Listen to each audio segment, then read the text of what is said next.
Hi everyone. Today I'm excited to show you a great new feature that came released with the 7.0.1 version. It's the new two-factor authentication feature that you can enable on your operator accounts when logging in.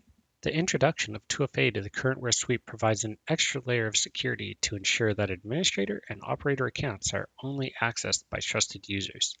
First, to show you how to set this up, you're going to need to log into your CurrentWare console. Once logged in, go to Settings, Operators, the two-factor authentication tab across the top, and then select the Enable two-factor authentication.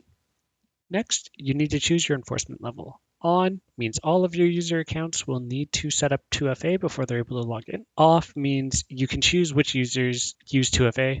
It's up to you if you want to enforce it or if their personal preference is to use 2FA. Once done, select Apply. It'll give you a prompt that you're about to enable, and the users will need to set up 2FA during their next sign-in. Choose Apply. Once applied, you'll need to log out and log back in to set up the authentication.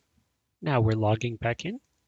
Here we're prompted with a setup two-factor authentication for my account.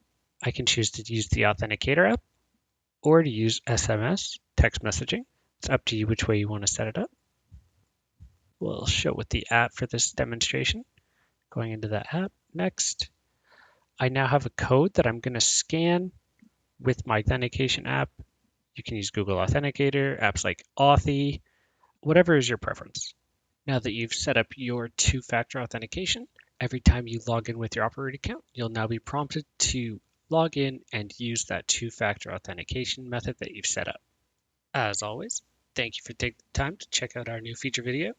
If you do have any questions, feel free to email the support team at support@currentware.com or check out our KB articles online, especially the new 2FA articles that should be live that explain any questions you may have about two-factor authentication.